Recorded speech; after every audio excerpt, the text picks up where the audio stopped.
by 5.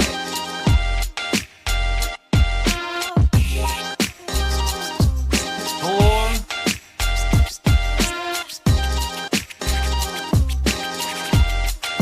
Drei Gläser.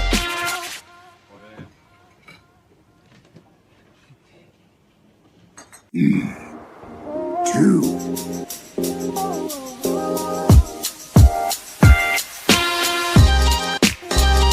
One.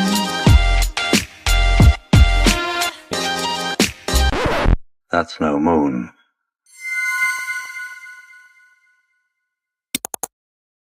What's up, everybody? We are live. It is episode 19 of the Hardcore Casual Podcast. He is Jay of F1 Podcast fame.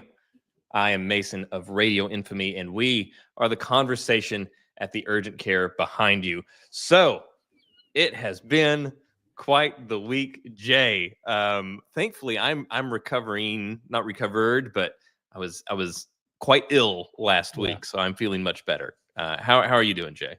Well, I'm glad. I'm glad you're feeling better. Well, thank you. Because I think that'll help out the show. The other piece Can't hurt. I mean, obviously, it's just been slammed at work. It's just been a rough. And anybody watching this, you're either on your way home from work or just got home, or you're watching us later. But you guys know what I'm talking about. It's just been one of them weeks. It's hot here in Oklahoma. It's the hot time of year.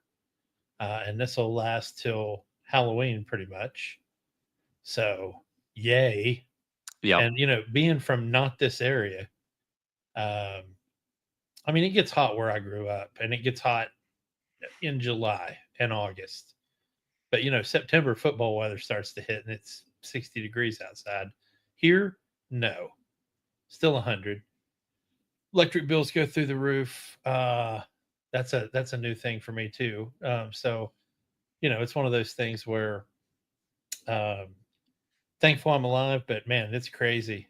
It's been crazy in the beer business. It's been crazy just with this weather. So, but with the 4th of July coming up. Yeah. Super looking forward to tonight though, man. Couldn't wait to get on here for tonight just to get this is like my therapy this week. So me too. Well, we could all use a little therapy. It has been quite the week. Contrary, I mean, as Jay just described, contrary to what many of you may think, this is not our careers at the moment. Right. That would be great if we could make that work. Yes. But right now, no, we are not monetized or anything like that. So feel free to subscribe to us at onlyfans.com/hardcore casual. No, but it's been quite a week and trying to figure out. So we're on this endeavor to grow the channel, right? Our current goal is 100 subscribers. So we are at 78 right now. So we still have some more chances at some 2-digit subscriber numbers. But this has been a therapy week for me where you always hear creators talk about the algorithm as though it is this beast to be slain. And as not a creator for a long time, I never got it until being on this side of it. And yeah, the algorithm is just, it is the final boss. And sometimes it giveth and sometimes it taketh away. And man, it has takeneth away a lot since our GTA video, but we are working on it. So we're slowly grinding our way back. But yeah, our goal is 100 subscribers. Like, subscribe, help us beat the algorithm. We would be ever so thankful. But I did want to open up with one thing, and given that Jay might be a little worked up, haggard, and a bit raucous. We know that Jay is not a big fan of Nintendo. And wow, I do have a Switch too, but I did want to talk about something that, because it infuriated me. I was sick last week, so I forgot to talk about it. But the process of trying to use it was the most Nintendo process ever. It's always blown my mind. I'm excited to hear about that part, man. I'm happy you got it because you wanted it. So yeah, I did. Other than that, though, yeah. Yeah, it's the most Nintendo process ever. It's like one of those things where Nintendo is like Apple without all the polish. right? They will adopt something that has been done by Google and Samsung for 5, 6, 10 years, and then they'll act as though they have invented it. But at least it works when they do it. It's actually functional. And then we have Nintendo, where they, gosh, so anybody that's tried to just invite a friend to do a friend's link in Nintendo, they know the thing. So like, hey, if Jay and I just got to know each other and we're like, oh, you played this game, I played this game too. Yeah, hey, my gamer tag is this, your gamer tag is that. We can just log on to PlayStation or Xbox and we can just type in the gamer tag. Oh, there he is. Boom, add Yeah. friend. Not a big deal. Whereas Nintendo, the whole thing is like, oh, you play this game, I play this game too, you should totally add me. So yeah, my 32-bit alphanumeric friend code is A96821. It's just the most ridiculous. Plus the symbol for boron. Yeah, and the artist formerly known as Prince, and it's just the most ridiculous thing. So boy, did they not disappoint after this legacy of just the most inefficient ways of doing the simplest tasks. So one of the things that I talked about last week when we were talking about Xbox, and I sort of mentioned some of the things where we talked about how they're doing this new unified library, which is actually, I think, going to be pretty revolutionary whenever it How comes. about Xbox Anywhere? Well, just the fact they're going to be going forward incorporating Steam and Epic, Oh yeah. ROG, and all these libraries, which is that's what you're going to be able to do with the ROG Xbox Ally X, and that's clearly what they're going to be doing for the next console, and that could be really revolutionary. Well, while we were talking about that, I also mentioned that whenever they had the Xbox One, they tried a few really forward-thinking and progressive things, and people pushed back on it, and they kind of ceded ground and said, you know what, they backtracked and they went over here. One of those things was the push for digital. And they, because one thing about digital games is digital games can't be sold to GameStop or traded or something like that. So what they had done was, I don't remember exactly how their system worked, but if you would buy a physical game and then that would give you a license as well, then you could sell the physical game, and then somebody could then go and buy that physical game that you sold, but they would have to buy like a $5 license or something like that to then be able to play it on their. So I don't remember what it was. They backtracked on it. So we don't know how it was going to work ever. But Nintendo has done something similar.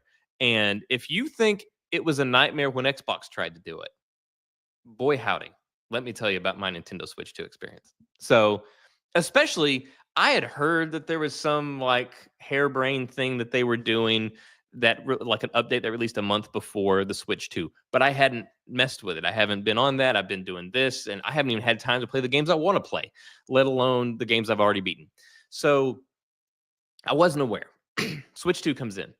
Get the Switch 2, unbox it. I'm ready to play. I go through the whole sign up thing, region, time zone, all this crap. Well, then I'm like, okay, let's play Tears of the Kingdom, the Switch 2 edition. I could upgrade. So let me play Tears of the Kingdom Season 2 or Switch 2 edition so that I could have all these great visuals. And I go to play it, and I can't play it. And I'd done whenever you start the system, you can transfer all your data from the Switch to the Switch 2. You connect the devices, and it transfers your saves, your games, all that stuff over. So I tried to play, and it said I couldn't because my digital cartridge or something like that wasn't associated with this system. So I'm like, what is that? I don't even understand. So then I had to go to there's like a whole little app that you go to, and that little app is literally like it's a library, and everything looks like a little digital cartridge. And so what you're supposed to do is whenever you own a game, now after this update, let's say currently I have 2 Switches, right? I have the Switch 1 and the Switch 2. I can be logged into both of those Switches. And as the owner of a game, and I, again, am the one logged into both of these Switches, I can only have that game loaded on one of those systems to play. I can have it downloaded, but then I have to go to this side app to then install the digital cartridge so that now authorizes the one Switch to play the game. And while that is on there, the other Switch can't play it. So that is how they are regulating this digital thing. But it gets better. So I'm like, okay, Really? yes, I'm like, okay, It whatever. does? I'll play I'll play along. I just want to play. I just want to play Zelda, guys. I just want to play Zelda. So I'm like, okay, it's fine. Let's roll with it. Well, then I'm trying to go through this process of putting this digital cartridge on the Switch 2, and it keeps telling me that I can't do it because this is not the primary Switch. I'm like, well, it has to be. I did the transfer across. I did the transfer across from Switch 1 to Switch 2, but it said, no, this is not your primary Switch. So then I'm like, okay, well then, so I go back to the Switch 1. I'm like, okay, it's like, it says you got to deactivate the primary Switch to make this on the primary. So, okay. So I grab the Switch 1. Switch 1 says it's not the primary Switch. So I'm like, well, what's going on? Well, turns out they're both the primary Switch because I did the transfer. So it recognizes them both as primary Switch. And since they are both the primary Switch, that means neither of them is the primary Switch. And so then what you have to do is you have to deactivate one so that it is no longer the primary Switch so that you can then activate one as the primary Switch. But since it sees neither of them as the true primary Switch, that option is grayed out, and I can't deactivate it as the primary Switch. You are muted. That was probably a good thing I said because that did it. I'm there. Yeah, I'm ready to roll. So what I had to Google, I spent an hour trying to figure out what to do here. So basically, what I ended up having to do was log on to Nintendo's website and then had to find a way. It took forever to navigate to this part. I had to go through here, go through all these menus, go to my account, go to all these. I had to find the devices that I was logged into, find that device, and through their online system, mark that one like as though it was basically like I traded it or sold it or something like that. Like, oh, I don't have access to it, so deactivate it from here. And here's the fun part so that worked. But in the event that it had not, you only have the option to do that once per year across all your devices. So if that had not worked and I needed to deactivate the Switch, I would have to wait till next year to deactivate the Switch 2 to then try this again. It was a nightmare, dude. It was a nightmare. And then I played a little bit of Zelda, and then I went to sleep mad. So that was my experience. So that's the thing I wanted to talk about last week was just the absolute ball ache that was getting the Switch 2 going. Not the happy arrival I was expecting. How did Zelda look compared to the Switch version? Look great. Okay. Look great. I mean, it's not going to be like a ton of differences. Obviously, the visuals are going to be what they are for it's obviously the same art style, all that stuff. It's just an extension, but the frame rate was higher. The draw distance was so much better. So if you play anybody that played it before, you know that's like anything. Like if you were like gliding anything off too far in the distance was just fog. You couldn't see anything. So all that's cleared up. It looked great. Yeah, I was very happy with that. So there's that. Then as far as actual news this week, I did want to touch on a few things. One, anybody knows that we're not two guys to brag about whenever we called it, when we fucking nailed it, when we're right. And we called it that Borderlands 4 is officially not $80. It is not $60. It is right where we said it would be at $70. Yep. They came out, they confirmed it is $70, Borderlands 4. So that is a good thing. So they're not the ones, they don't want the smoke. They are not going to try to be the first third-party release to try to start the snowball. And even the big boy edition isn't as much as I thought it was. I don't know what you said, but I thought it was going to be $149 and it's $129. Well, I know you've got an alibi trump card right here that you're about to play. Correct. So I just want to say the big boy digital edition is $129. And I will tell you, edition in the middle somewhere, $99, I think. Yes. There's $100 and then the $129. And I will say and then so it does tier up again. So then we have the physical collector's edition, and it is $150. And Except yeah, so this is the craziest thing. So let's backtrack just a little bit. Borderlands 4, Randy Pitchford, the whole fiasco that was all the rage for like 3 weeks when everybody was railing on Randy. If you're watching, hi Randy. If you're really, everybody was railing on Randy and what he said, which I mean, rightfully so. It was a dumb thing to say. It was just a PR nightmare. And it was this whole thing about, will it be $80? What happens if it is? Da da da da da. And okay, they pulled back. I mean, it seemed very clear that they kind of wanted to do it at 80, but they did the smart thing and they did not push their luck.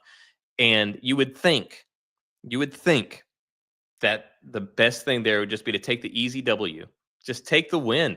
Just take the dub, do a walk-off home run, and just go to sleep until September and just stop. Just stop there. 2K, are you saying they didn't do that? they did not, as it turned out. So then Gosh.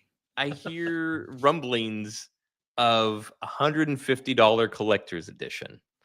And then Randy, as he is wont to do, took to Twitter and he said, hey, check out the collector's edition with our exclusive partner, GameStop, which is an entire issue all on its own. If you're going to exclusively partner with somebody for your Who's game, going bankrupt?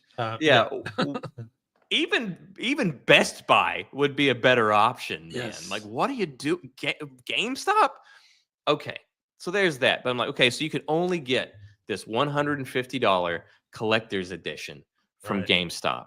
Now, I'm gonna bring up an image here, and we can look at what it does include before we talk about some of the things that it does not. So here is the $150 GameStop exclusive Borderlands 4 Collector's Edition. Here we have the Echo 4 bundle. So any old heads like us, any gamers that have been around for a long time knows when you get a collector's edition, the centerpiece is always the statue. You get a statue. That's always what you're really paying the money for, is the statue. Everything else is just fluff around that statue.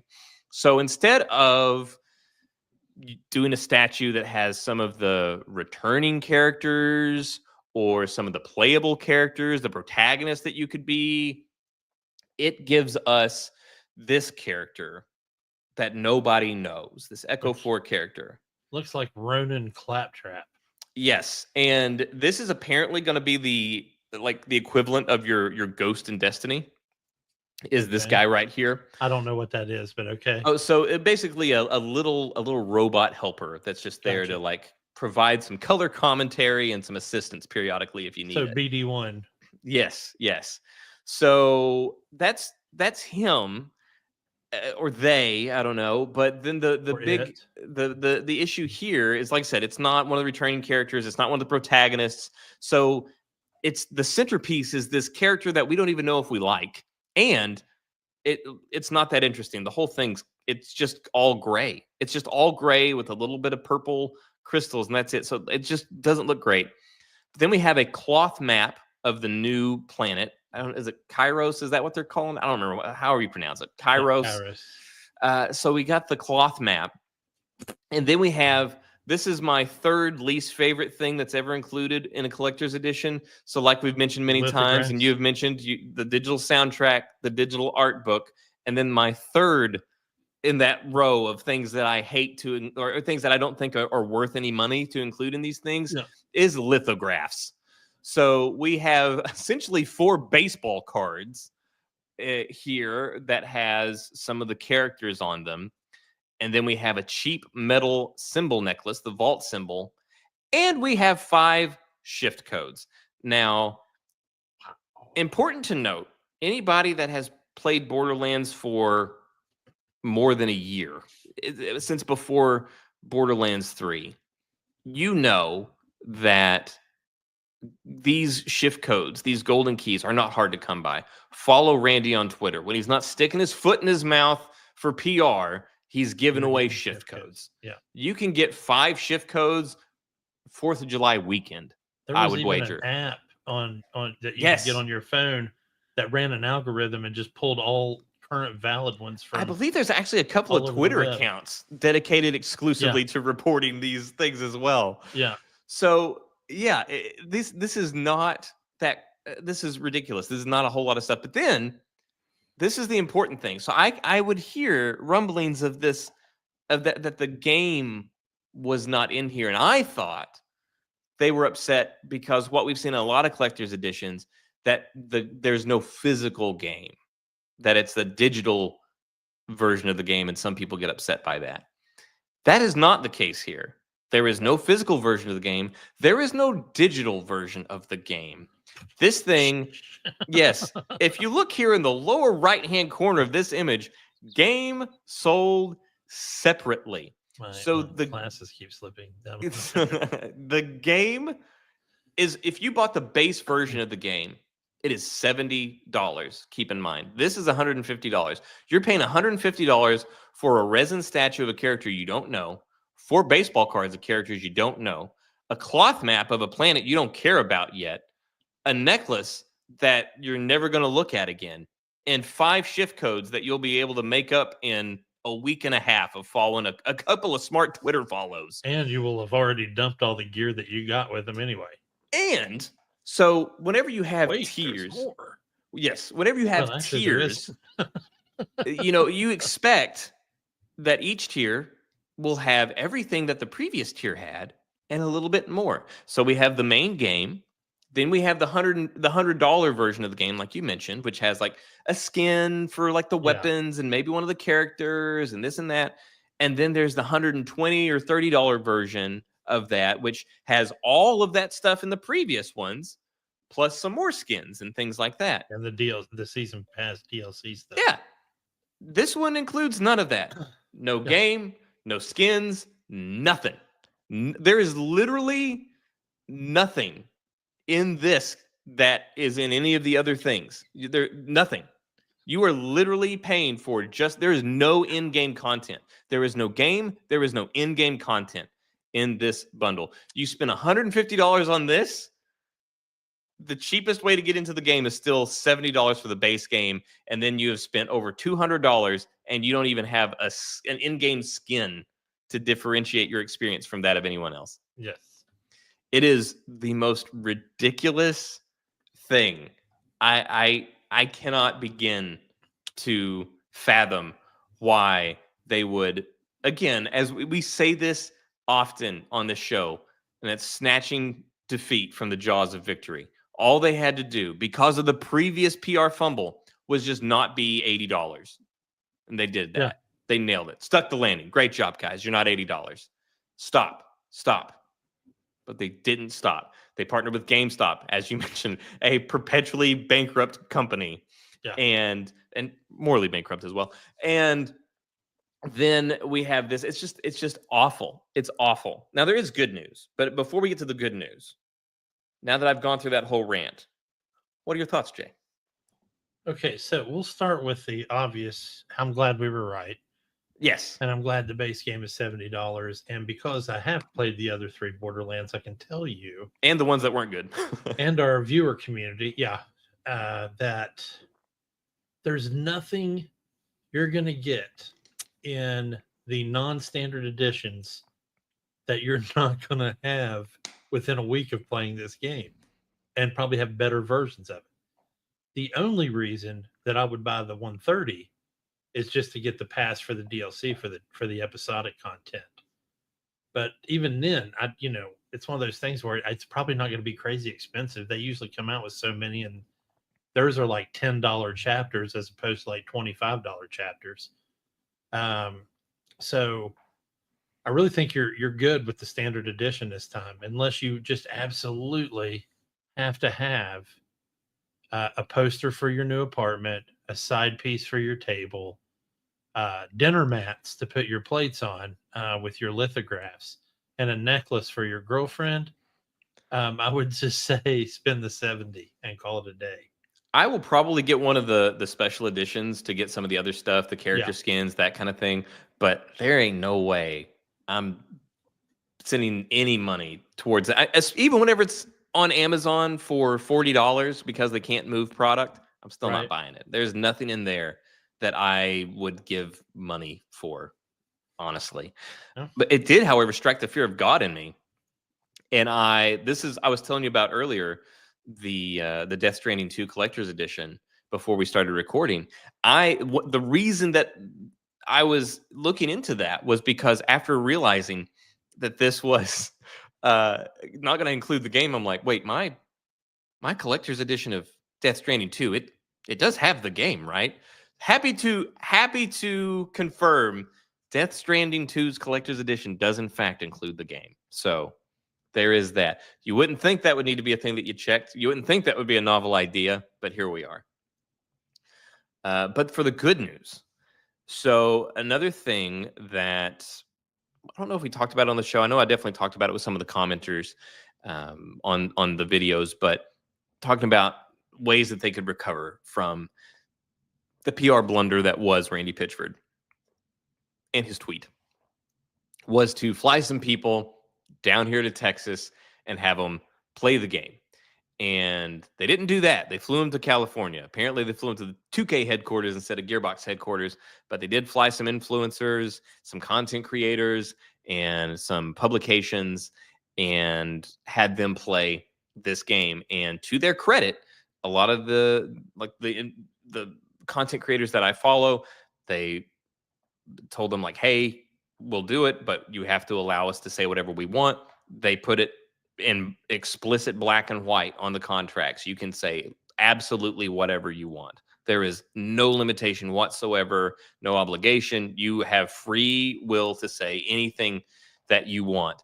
And that is obviously something that happens whenever you are confident in your game. And I've seen some people that weren't super thrilled with what they saw, but all the people that their gaming likes and preferences, all the content creators that I follow align with my own, they were all very excited by what they saw. We had a lot of really positive feedback coming out of those plays. You're muted.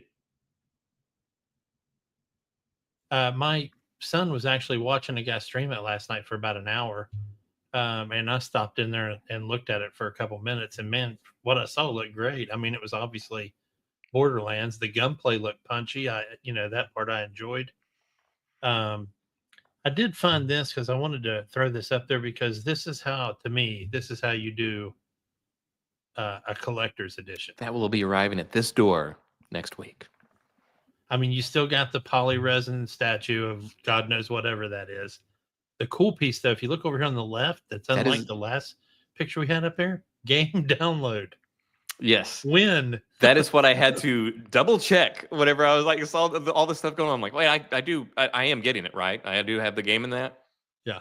And then, of course, you get the letter from Hideo Kojima, who Jeff Keighley will have this on his wall next to all of his other posters of him. But, you stuck together. Looks like you got some decent in-game stuff, which for me, that's always like the winner. It's the same in-game stuff from the first one where you'd have like the gold-plated walking stuff. It's the same as the first one, but it's fine with me. Yeah, the weird thing I thought in the first one was they had Monster Energy, and then I guess at some point they lost that license, and then it's now some generic Bridges soda or some shit like that, and I was like, that's really weird. It's kind of awkward. I beat the game whenever he was still chugging monsters. That's how OG I was and Jay was. Oh, I could tell because you said some things about the game that have already actually changed a little bit since the collector's edition or the director's cut upgrade. Because there's some weird stuff in there now with some of the guns and not causing the void outs, and so it's kind of neat. But I remember when you told you beat it like it didn't take very long.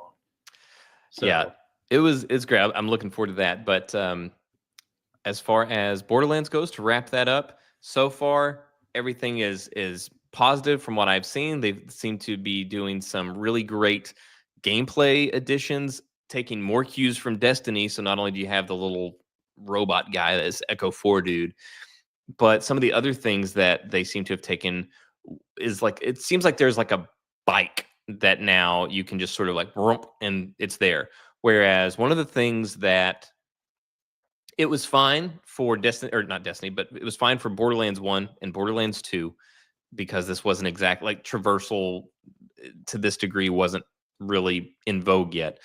But in Borderlands, you have essentially these stations that you have to make it to on the map to hit the inputs on this terminal, and then you can materialize a vehicle. Then you have that vehicle until it blows up. Then you got to go back and you got to get another one. But that's just not like that was one thing that really stuck out on Borderlands 3 is that was still the way that worked. And I didn't realize whenever I was having a good time with Borderlands 1 and Borderlands 2, now the gaming experience has gotten so different. It felt so tedious in Borderlands 3 to have to find one of these terminals to get a vehicle.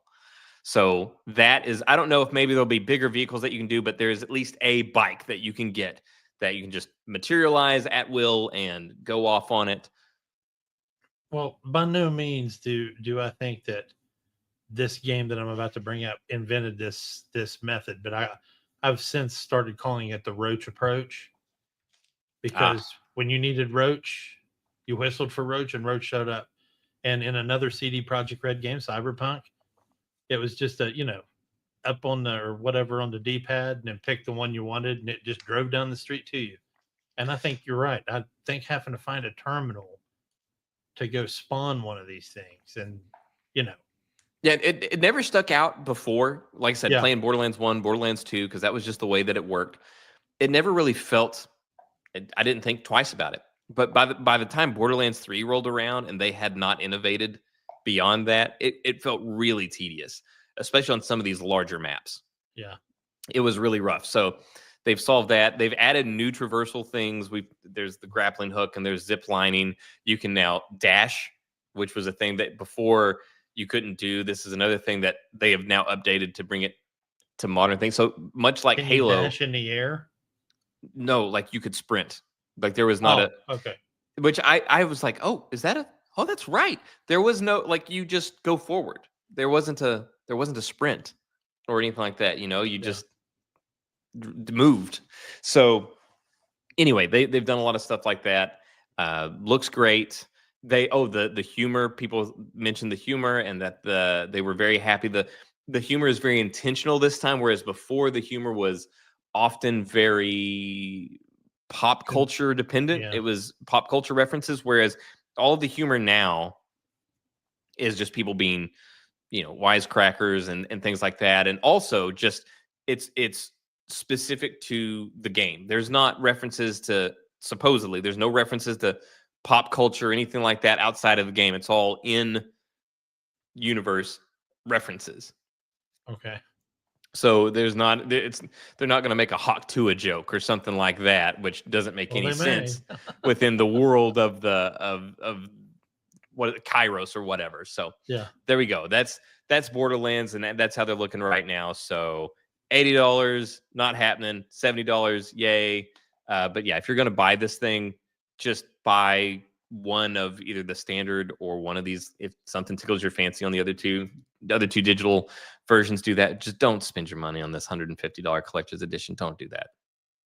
I wish games would do away with the middle edition. Because if you're going to buy the middle edition, you might as well buy the other one. Maybe that's kind of thing. Yeah. Because it's like, well, if you're buying an edition up, it's because you want more stuff, right? And if you want more stuff, you want all the stuff. Right. You don't want I want some of this stuff and not all the stuff, right? Especially because the good stuff is going to be in the bigger edition. If there's, have they mentioned early access for this one? They have not.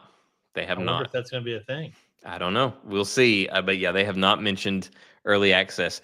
I don't know if that would be a thing that maybe they could always announce it later, I suppose. Yeah. Perhaps.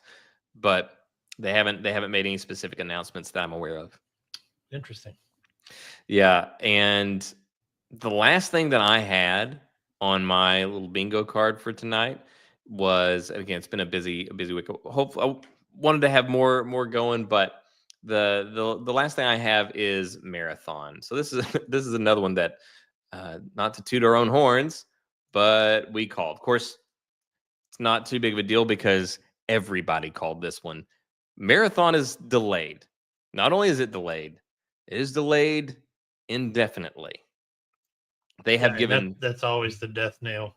they have given no Indefinitely. time frame. So first, it was like it feels like maybe like a week ago, maybe not even a week ago, that somebody at Sony had essentially doubled down, saying like, "Oh yeah, no changes, everything's going full bore. We are still going for we're hitting our release date," and everybody was making videos about that, and they have completely folded on that, and so they are delaying it, and we have some things. So they do not mention they mention a lot of things, and I guess we'll do it just like we did Borderlands.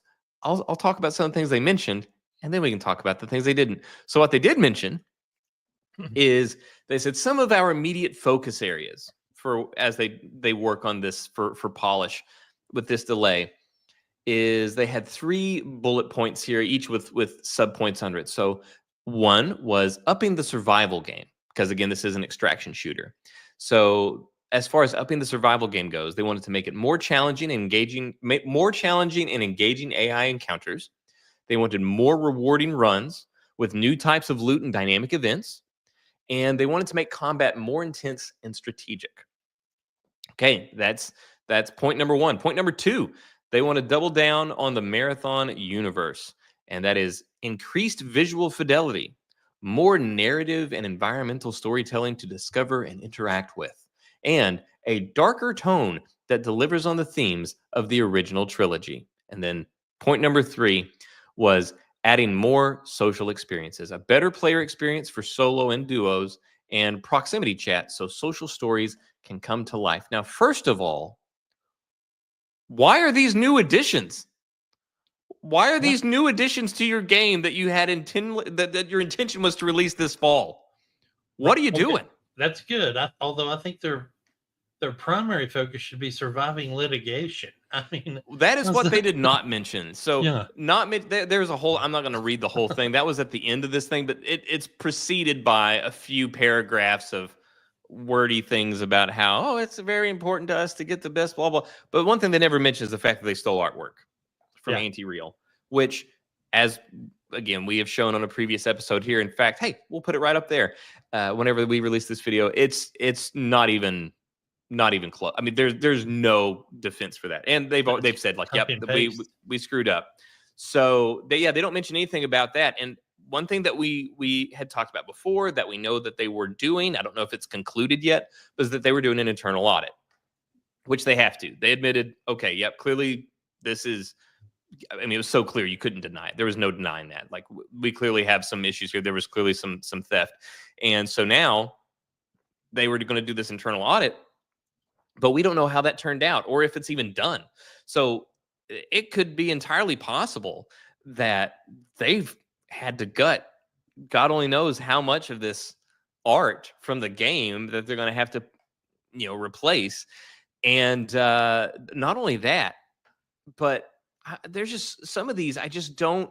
So some of these things that they mentioned, it just blows my mind where they're like, okay, so again, this is Marathon. This is based on an IP that predates Halo. This is what gave us Halo.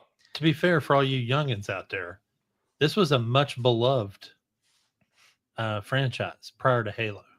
So that's why I was so surprised to see this thing where they're like, oh, hey, now that we're going to delay this thing for God only knows how long, here's some things that we're going to be adding to it. And one of those things that they're going to and one of the things that they're adding to this game is a darker tone that delivers on the themes of the original trilogy. You're making like a follow-up. You're essentially making a sequel to an IP, and you're just now deciding, only months before it was originally supposed to release, hey, maybe we should kind of make it like the originals.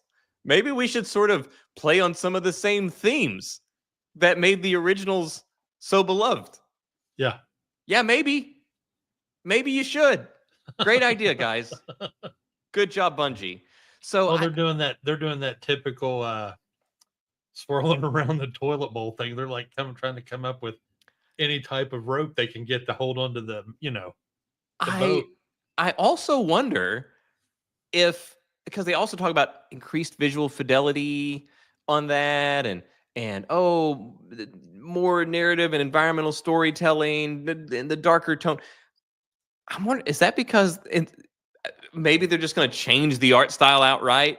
Maybe they're just going to be like, hey, you know what? Let's not even try to do anything even remotely similar to what we've been doing. I don't think they'll go that far. I think they kind of have to keep the look that they've nailed here. This 1990s Marilyn Manson with cell shading motif that they've got. I think they're going to have to stick to it, but it's just so crazy to me. And again, this is an extraction shooter, so much like Escape from Tarkov, something like that. So they're making an extraction shooter, and obviously they are not innovating here. This is not new. The extraction shooter is well-worn territory by this point that this thing's releasing. So you're now releasing something into this. You're trying to piggyback on a trend. Well, whenever you're piggybacking on a trend, you got to do something different. Not even just on par. You've got to do something to push it forward. But they didn't even do something that was on par. They had no proximity chat in an extraction shooter, where the whole thing is teabagging the person you just killed and talking shit to them while you steal their guns, and be like, this is mine now. It just blows my mind, some of these things that they did not include that they are supposedly just now going to be working on. I don't know. This is sad. This is not my Bungie, man. This is not the Bungie we grew up with. Just got devs running up, our dev foreman running up and down the halls there, going, running into an office without knocking, going, I don't know, man. Make it perma-night and add rain. Perma-night and add rain. That'll do it. All right, I got to go down here and tell this guy his whole world just got spun upside down. I bet that there are LinkedIn servers just ready to crumble under the weight of all these people updating their resumes to be like, get me out of here. Anywhere but Bungie. Just get me out of here. Rep show up at Bungie's office and going, listen, man, you were killing us with the emails. We've set up shop down in your cafeteria. Just send people down as they want to get. It'll be easier. Yeah, send them to the tent. We've got Oreos and lemonade. Yeah. We've got Mint Mobile cell phones. We've got all kinds of shit going on down here. Yeah, like this thing is it's just the worst, man. It is sad to see so many of our beloved companies reduced to this. We've already seen the fall from BioWare. That is, they are at the precipice. One more misstep. If they do not nail Mass Effect, and Mass Effect can't be just not a disappointment. It has to be a return to form, or BioWare as a company is dead. It is nothing. Well, I'm going to avoid politics here, but they definitely can't take the angle they took with, what was the name of that shit show? Veilguard? All of them that they have released. And so Veilguard, Anthem, it's all been bad. But Veilguard took it to it was bad. Seriously. Yeah. So we saw BioWare go down. We're seeing Bungie, like you said, circle the drain. It's just sad. It's sad. So this is where we are. But and what's funny too is we're seeing indie companies surge. And I'm not talking about these ones that look like they were drawn with Crayolas and stuff. And those games are doing well. And that was probably a really oversimplification, because I look at games like Dredge, which has Dave a ridiculous, and Dave the Diver, which same company, have a ridiculous fan following, and they're good games. But I'm talking about AA games that could be misconstrued as AAA if you just Clair look Obscur at the graphics. Clair Obscur, that's perfect. That is the example this year. I think that is. I honestly think that Clair Obscur is going to be like the catalyst for a resurgence in motivation from a lot of developers. I think that there's going to be, because we know it takes a long time to develop a game. So any game that is inspired by Clair Obscur, we're not going to see for 5 years at least. And in 5 years from now, we're going to see a lot of this stuff. We're going to see people leave companies like Bungie, and they're going to start their own places, and they're going to make their own AA games that, like you said, will easily be able to be mistaken for AAA titles. Well, I've already brought up one game to you, a space game called Spaceborne 2 that's made by one guy. It's like Borak or something like that. And for the people that can't run Star Citizen or don't want to be part of the, the bureaucratic machine that is Star Citizen, The never-ending money Spaceborne funnel. 2 gives you all the same stuff. And yeah, it's got AI NPCs right now because he hasn't hired actors to do voice acting, but it's good. And you brought up Clair Obscur, but I'm going to go back a little farther. We had Diablo 4 came out and it was complete shit show. I think it looks great. I think it has the potential to be good. The spending is predatory in it. But then Path of Exile 2 launched in early access on PC, and it's obviously coming to console as well. And it's an absolute Diablo killer. I mean, they basically took kind of a Dark Souls difficulty and blended it with the Diablo formula, and they're on to something big time if they can just get it out when they say it's going to be out. It's this thing where we'll have things that we love, titles that we love, that then get taken over by people that don't care. People that just want it for, like, we've got, BioWare was purchased by EA, and the CEO of EA is it Andrew Wilson? Is that the guy's name, or Andy Wilson? That's who Whatever. it was. The Yeah. Australian dude. That dude's not a gamer, guys. That dude doesn't care about games. He's a money guy. He bought BioWare because he saw an opportunity to make money, not because he personally loved those games. It's the same. One thing that's always driven me crazy in the real world workforce is whenever somebody is put above, they'll bring them over from another department or something like that and make them the boss of this department. And they'll tell you something along the lines of, because you'll be like, why are they the new boss of these guys? They don't even know how to do the job of these guys that they're overseeing. And the line is always like, well, they don't need to know how to do the job of their people. They just need to know how to manage people. No, they need to know how to do the job, or they don't even know if the people they're managing are actually effectively doing their job. It's that same corporate view on a gaming scale now, where it's these people that don't view games as an art form. They just see it as a money-making thing. So they take something like Diablo, like you said, that has this long, storied history, a dedicated, loyal fan base. And we've been demanding Diablo 4 for so long. They're finally like, oh, here we go. Boom. And it is the most hollow, soulless money grab. Looks great. Like you said, looks amazing. It does. And there is no soul there. It is just hollow. And all it wants you to do to fill that hollow void is just keep putting money in it. Keep putting money in it. All them coins. Yeah, and it just so it's one of these things where I don't even know how much they spent on it, and yeah, it looks great, but there's just nothing there. And then you see something like Clair Obscur that nobody's going to look at Clair Obscur and think that, oh wait, is this a movie? Oh no, it's a video game.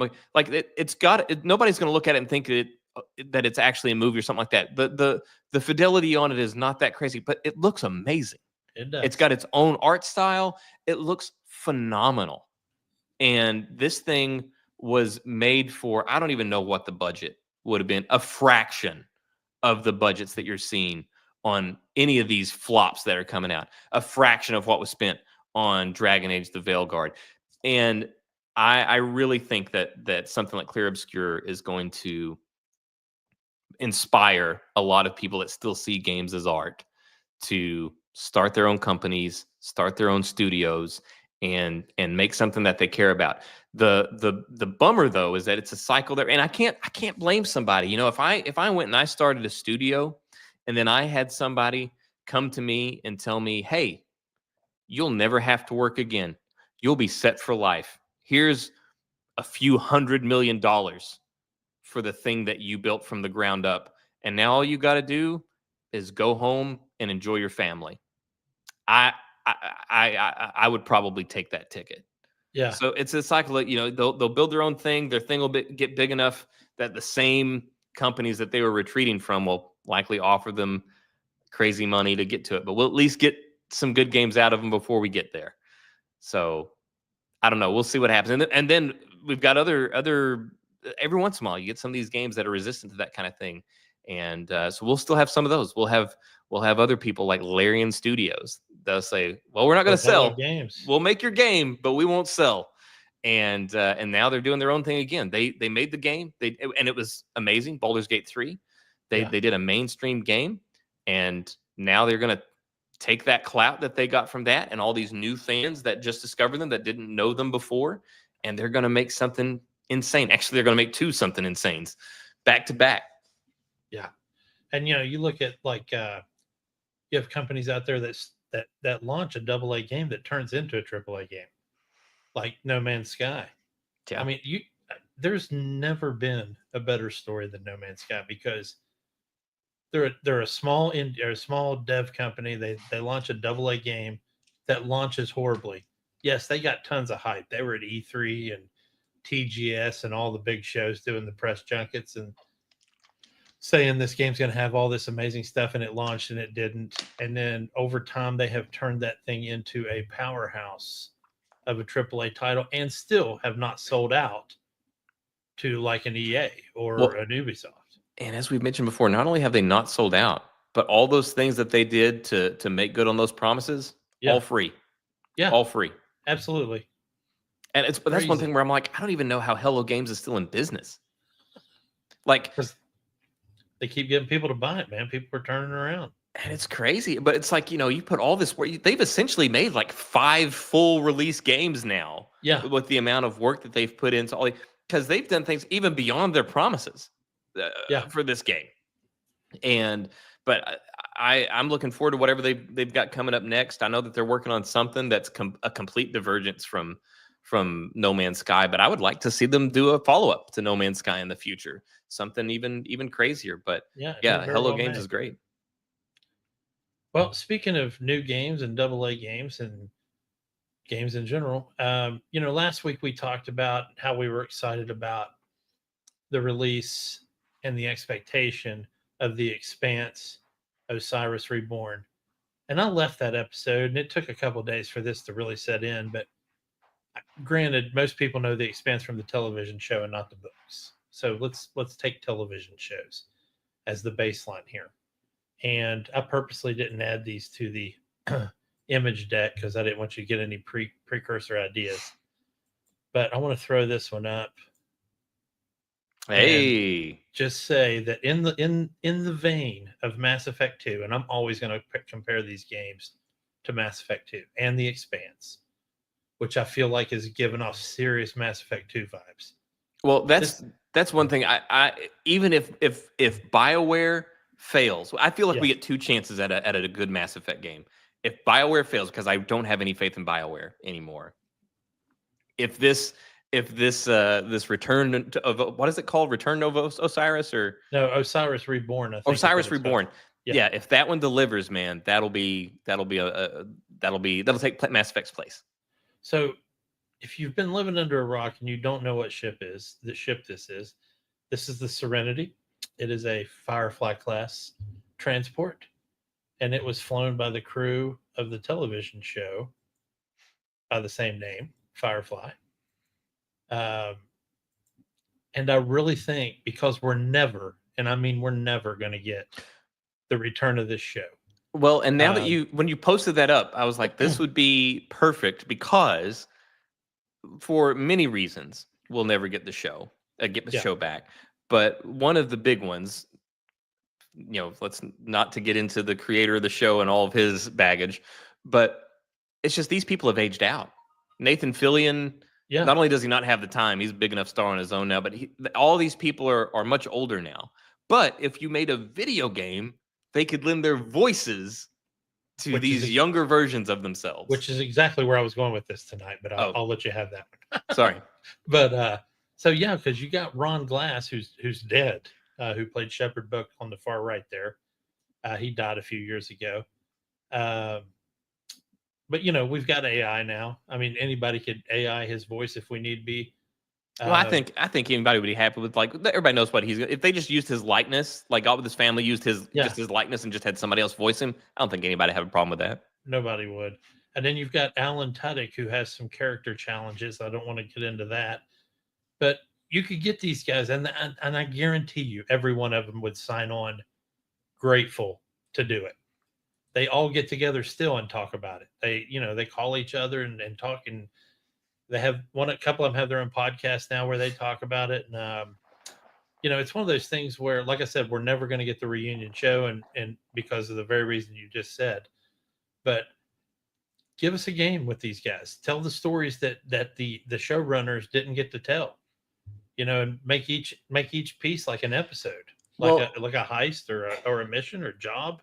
And for anybody not familiar with this show, it's one of the most infuriating stories of incompetence on the side of the network that I've ever seen, because the network didn't believe in it.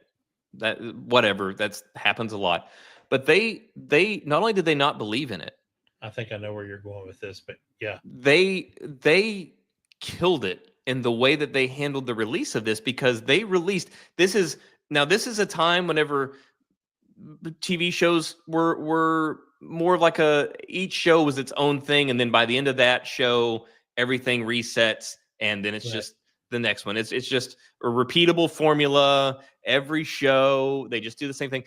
So it was not heavily serialized the way it is now, where it's like, hey, you need to follow episode 1, 2, 3, because there's a story that's being told. So this was in a time where it was very formulaic and procedural. Now this one is heavily serialized, and it has a story that it's telling. And the network put this thing out of order. Yeah, episode 3 was the first episode. Like, the pilot wasn't even the pilot. Right. The pilot episode 1 was not episode 1. So if you were trying to follow this heavily serialized story where you have to watch all these things in order, you're lost. So you're frustrated. Even if you enjoy what you're seeing, you're frustrated because you're like, wait, what are they talking about? Why are we? And then a couple episodes later, you're like, wait, but they were already talking. I thought it was confusing. So I think the train job was the very first episode, which is technically episode 3. Yeah, it was just unreal, the level of incompetence for this thing. So I would love to see a game where they brought this in. And like I said, with the game, it's one of those things where I remember not to get too far in the weeds here, but whenever they announced that back whenever MCU was good, they announced that Daredevil, they were going to do this Netflix show. And I was like, I was kind of bummed, because I was like, oh, well, I wish he would have gotten his own movie. But then you saw what they did with the TV show on Netflix. Right. And I was like, wait, never mind. No, this is way better. I would rather have this than a movie, because you have so much more time to flesh out a story and flesh out the characters. And then you take that a step further and you have a video game, make it an RPG. You could have hundreds of hours to flesh these characters out. Yeah, they could even redo the episodes from the show, as far as I'm concerned. Absolutely. But they did talk. You heard them occasionally on the ship. Remember when we were on blah blah blah and this, or Persephone, and let's do it. That story. Yeah, let's do that story and have a progression and have literal RPG level up moments for, like, if you want to talk about Inara, which is Marina Barkaren's character that was the companion, she'd have a pretty unique RPG skill and talent grid. Yes, she would. With that skill tree, production, and her feminine wiles, as Mal called them. But each one of them would have what could only be described as the most unique arc of skills for a tree. Jane's the big dumb fighter, and so it would all be bullets and grenades. And gee, Mal, what we could have really used right here is some grenades. Yeah, I mean, Nathan Fillion, this guy, everybody loves him now. He's done so many really notable characters and things like that, and he's always Nathan Fillion. He's always got these, but he's always Nathan Fillion. You always want to see him being him, and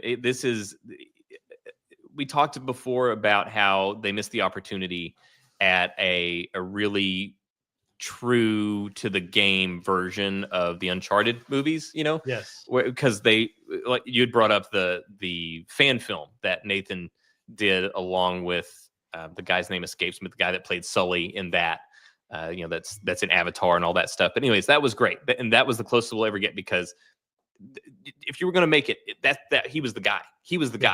So, anyways, he's that character in Firefly. I would love to have Nathan Fillion, this Nathan Drake-esque character, back in space, a sci-fi action adventure RPG where you could laugh and also had a lot of heart to it. Like, I think it would be great. It would be great. Dude, I gotta tell you, you could do away with. I mean, obviously, I'd want the heists and the jobs and the missions, but just landing in all these locations that we saw on the show, Persephone, and landing at wherever they went, where they went for the shindig, where you got in the duel with the sword, which was great. It's one of my favorites.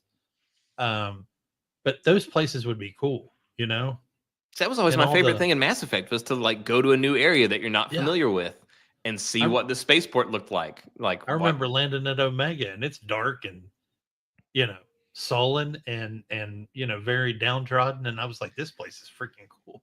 yeah, now that you bring it up, since Mass Effect, I've never really had that feeling of like where you're going somewhere else in a game. You're like, oh, I wonder what's going on here. Yeah. It's not new. I don't know how Mass Effect did it. That's one of those. I don't know how they did it, but they had this thing where they would build up this anticipation where whenever you would land, you would always walk out wondering like, what are we walking into? What's this place going to be like? Well, Am I going to be welcomed? The payoff was always better than you thought. So Oh yeah. I literally think they sat around the room going, okay, these guys are flying into the Citadel the first time. What's the one word that's going to capture this moment? Which had to be epic. Right? And they're like, okay, so what does epic look like? These guys have seen Star Wars. They've seen all these Marvel movies. They've seen all this stuff in movies. What is this place going to look like? Somebody had to say, they have to step into a world that they feel really small in, because when you step onto the Citadel, you're like, shit, I'm an ant.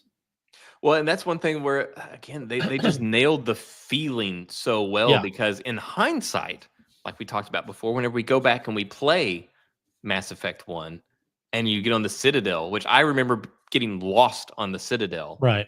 And in Mass Effect 1, there's not much to it. You have this grand thing where you see the sprawling thing with the arms and all that stuff. And then whenever you actually play it, it's really a very small section, but it felt so huge and alive. And there was so much in it as well. There were so many things. It was dense with side quests and things that you could do. It was very, very dense.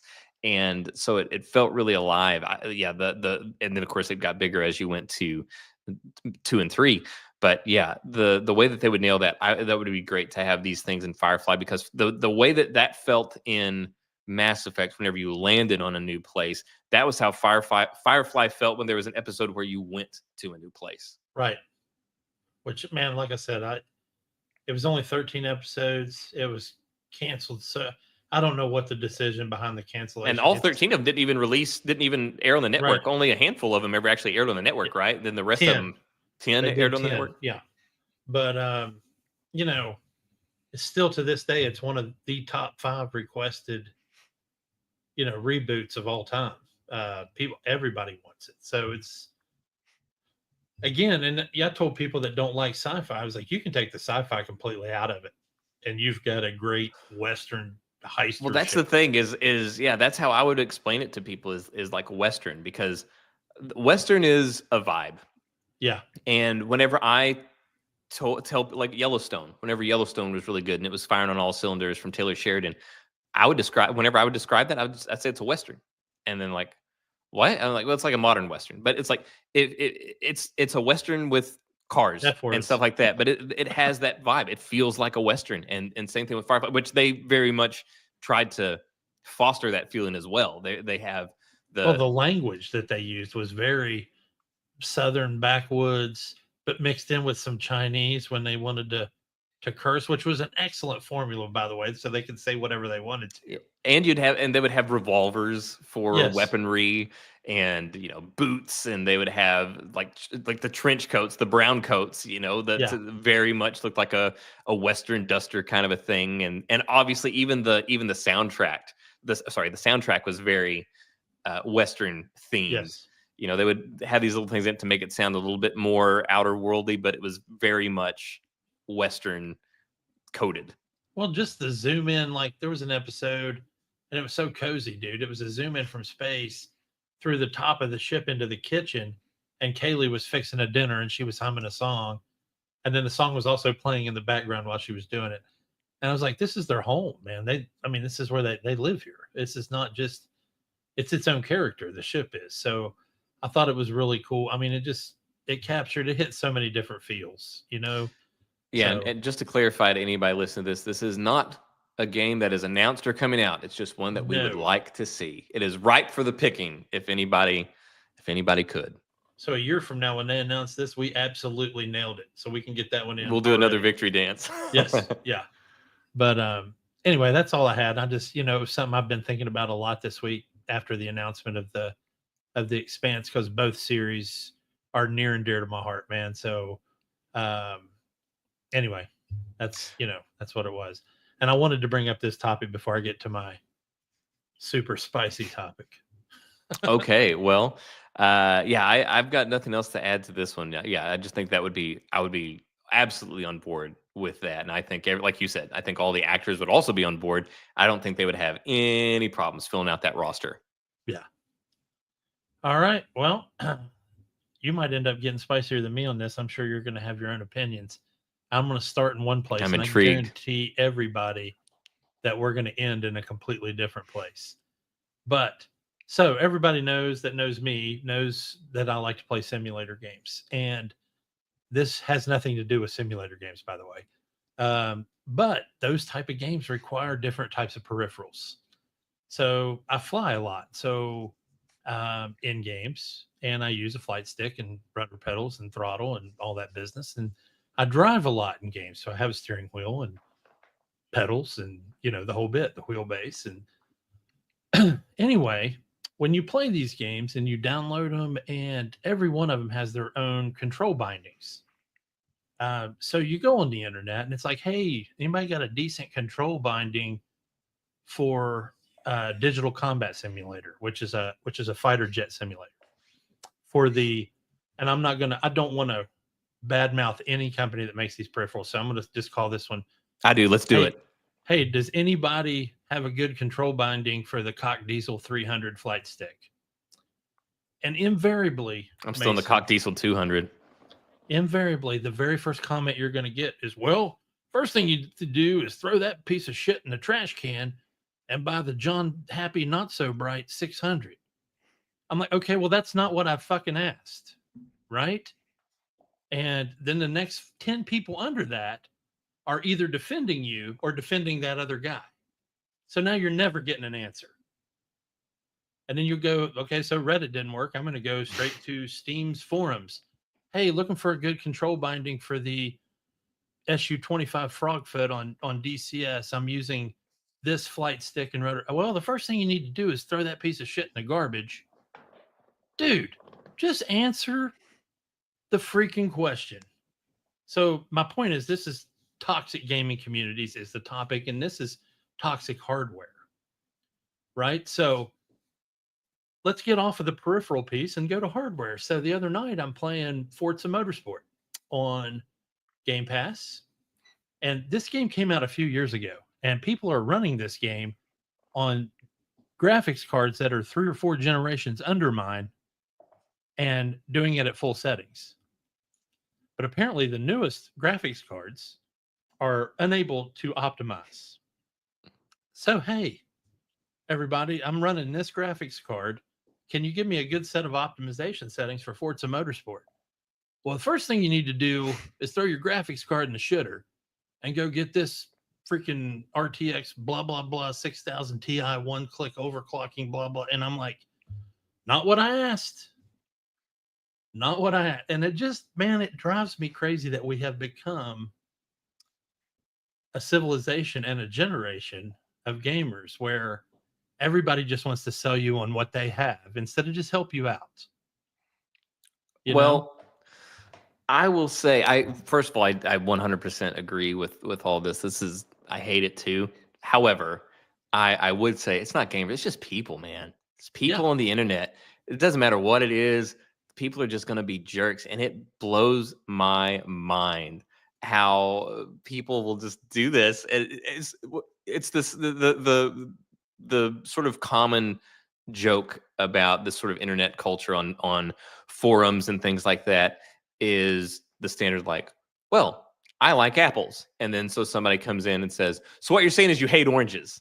That Yeah. kind of thing where it's like like nothing you say can just be what it is. Everybody's got to read something into it or put their own thing into it and inject and project. And Yeah. oh gosh, it's just the most infuriating thing. And it by no means started with this stuff. I No. remember when I was a kid and I liked to go on Saturdays, my dad would go to AutoZone. He's like, hey, man, I need an oil filter for a 1982 Chevy 1500. Well, the first thing you need to do is take that shit and sell it and get you an F-150. And it was the same shit back then. Or hey, you guys, you're even closer than you think. If you want to see some of these, anything where we say anything positive about Xbox, look in the comments and see all the people trashing us and calling us shills for Xbox, Yeah, and whatever. And then whenever we say something positive about Sony or PlayStation, yeah. look at the comments and have them call us Sony ponies and how we're anti-Xbox and all this Right. stuff. So just never, And it I'm never ends. nothing except for a little bit of Nintendo, but I'm not going to go, well, the first thing you should do is throw your Switch 2 in the shitter and get you a PlayStation 5. I'm not going to say that. Well, But I will actually say this actually impacted me, and in turn you and this channel, and in turn our viewers in a way, because whenever we were getting going and we were trying to get everything off the ground, and some of the stuff we're still getting off the ground, we're still working on other platforms and merch and this and that, but there's a lot, right? So we went in here, and one of the things that we did is we set up which God was its own saga in and of itself, was setting up the TikTok and trying to find a way to post on it, which was I'm not even gonna get into it. Jay had issues, I had issues. It was a nightmare. It was a nightmare. But we got it set up eventually. Well, then I would post stuff to it, and it was just a bunch of these people, like what you mentioned, where usually I release a short. I edit down to an episode, and I always intro the episode so that we set up what we're talking about, and then we go into our conversation. And I always release. You do a fabulous job, by the way. Well, thank you, sir. I appreciate that. Yeah. So I always take the intro that I do to introduce the video and set it up. I always release that as a short, so that anybody that sees the short can then hop over and watch the video. Right. Like, hey, if this sounds interesting to you, come over here. This is where you can see it. Love it. Boy, did First thing you TikTok need to not do. appreciate that strategy. And so I just stopped. I just didn't want to deal with the people. And it was to the point where I'm like, it took us forever to get this set up. It was a pain. I'm not even going to bother with this, because these are the people that are just there. I let it get to me. And so I just focused on this. And then we had a commenter over this last week ask about a TikTok. And I had to tell him, I was like, yeah, we actually do have a TikTok. Honestly, I've been ignoring it for a bit. I should get back on it. So started posting the shorts to TikTok. So we will be resurrecting the TikTok. I will be posting the shorts to TikTok, regardless of the comments. And we'll be doing that. But yeah, man, it's just some of these, I would never think to do that. Not only that, I just don't understand the frame of mind that you have to be in to be to the, like, if there's something that I am upset by, I just stop watching. I don't know why people like somebody take the time, like you, whenever you're saying like, hey, I'm looking for a binding for this, HOTAS system or whatever. And someone actually sits down and takes 5 minutes or whatever to write this thing that, it serves no purpose. Like they don't get anything out of it. Like I don't understand. I just don't get it. It blows my mind. I hate it. I hate this discourse. You're muted. The HOTAS thing is the absolute worst of all of it. And a lot of people don't realize that 90% of this world is right-handed. But almost 100% of every HOTAS system you buy is set up for right-handed people. I have to fly right-handed, even though I'm left-handed. And I had somebody a week ago was like, hey man, I'm left-handed and I just got this HOTAS that happened to be the same one I had. Did you tell him that he should throw that piece? I was like, well, the first thing you need to do is start doing everything right-handed. No, I didn't. I was like, hey man, this is the map I use. I'll send you a screenshot of the of the key button layout and blah, blah. He was like, and literally his message was like, "This is my 34th message board. Thank you so much." I was about to say, whenever you do find the one person that actually is like, hey, here's the thing you asked for.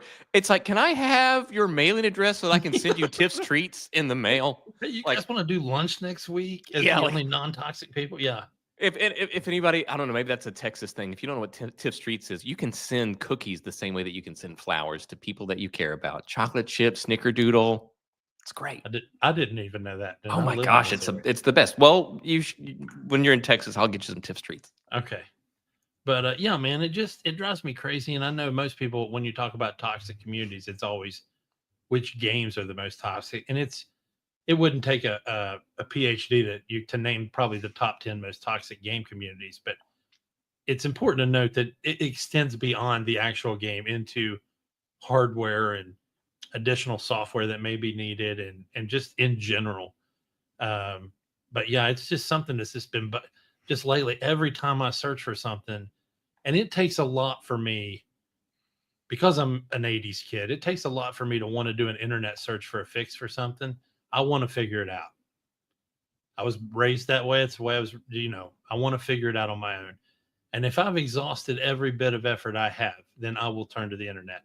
So once I decide to make that decision, and then I get shut down at the top 30 choices that I choose, I'm just like, man, fuck off, man. Seriously. Yeah, see, I don't ever post on these things or anything like that.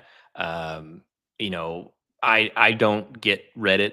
I just don't it just doesn't click with me. But I will use it because I will Google something and I'll try to, like, it'll have a Reddit thing that as a match, and I'll try to look there.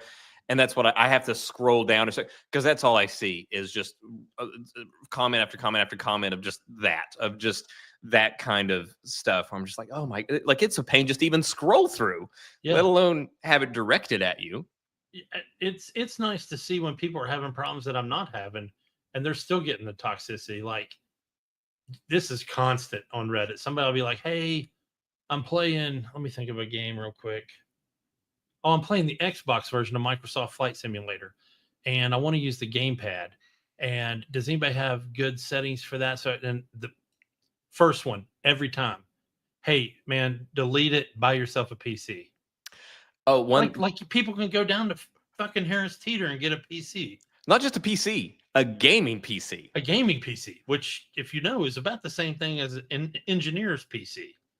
as a first car. Yeah, I mean, if you can run AutoCAD, you can probably game on it. But maybe.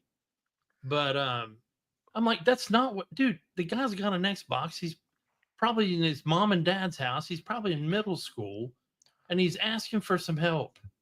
Or one thing I've seen is, like, in a game, and like, I'll be stuck on a level or something like that, so I'll look for it, and then I'll see the thing on Reddit, and I'll follow that, and somebody's asking the same question, like, hey, I'm stuck doing this on this level, and then, like, the first 15 comments are, get good. Yeah. How do I beat this level? You get good. Be better. Do better. What's wrong with you? Oh my gosh. So it's like, yeah, I just can't even, I don't do social media. I'm not on it. So that's one thing. Like, if you put a comment on YouTube and Hardcore Casual replies to you, you're talking to me. If you say something on Twitter and Hardcore Casual you're talking to Jay. Because I can't do it, man. I speak all the Twitters. I do all the Twitters out there. I just can't deal. I just can't deal with that many people. I just can't. Yeah. Well, just to finish my point about the guy that had the Xbox, the kid that had the Xbox, and he told him to get a PC. His literal next statement was, "Oh, and after you get your PC, throw your gamepad in the trash and get you a HOTAS." It was like, bro, he got the double whammy of toxicity. Yeah, I don't.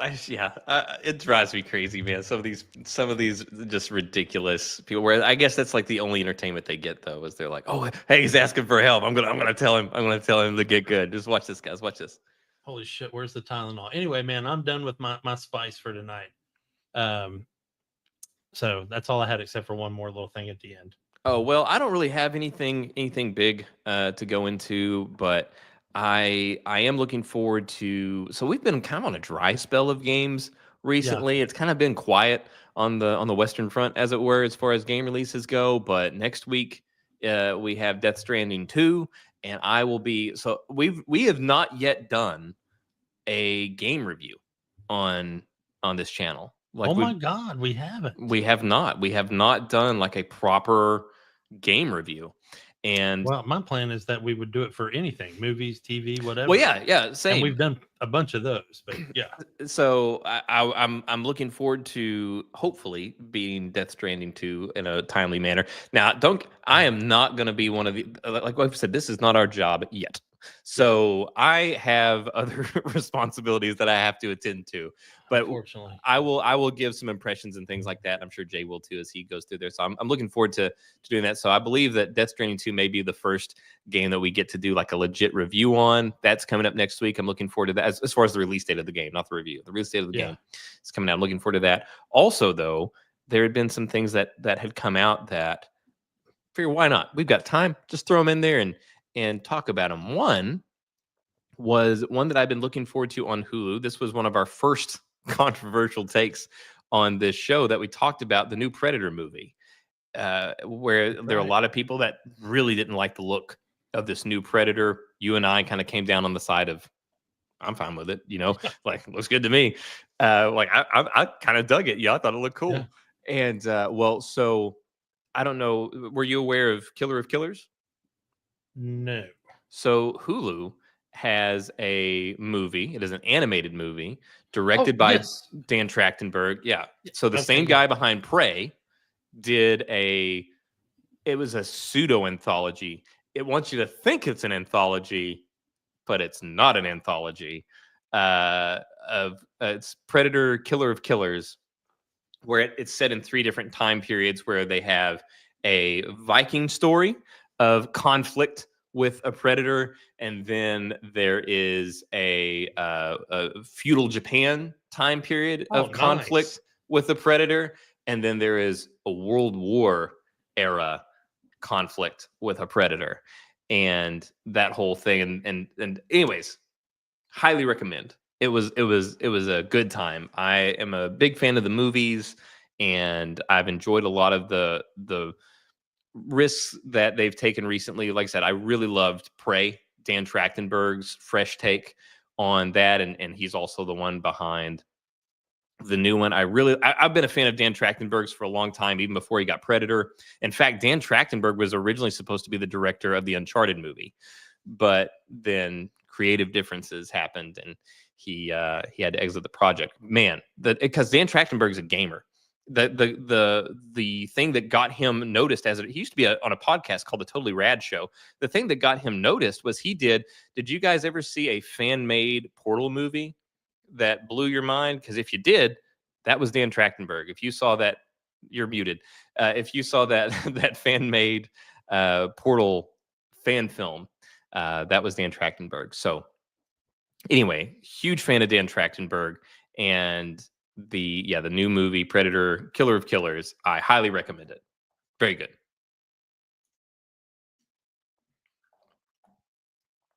You're still muted.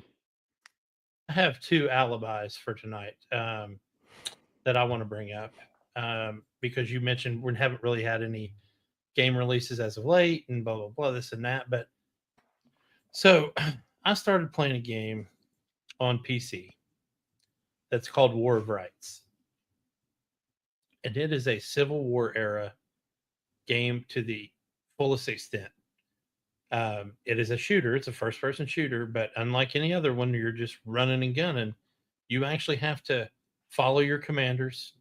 They can draw lines on the field, and you stand in them, and you wait for the orders to fire, just like the real guys do. And for some reason, it causes some of the most intense feelings of being in combat that you will ever feel, because you're like, you could fire on your own, you're right, but you would mess up your whole line and probably get a bunch of people killed. And this is never coming to console, and it's unfortunate. Do you have any did you want to say something? I'm sorry, go ahead. Well, I was going to say, I think, given, obviously don't want this touchy subject here, Civil War, but I think one of the things that would add to that feeling is the fact that it's Americans shooting Americans, Yes. and it like the no Russian Call of Duty mission, Yes. the legendary, infamous no Russian. I would think it would kind of feel like that. Yeah, and this brings out a lot of different feelings on both sides, no matter which you play. However, you sign in to a regiment that was actually in this battle. The battles right now they have the Battle of Harper's Ferry, which took place in my home state of West Virginia, and they have the Battle of Antietam, which was one of the bloodiest battles in the Civil War.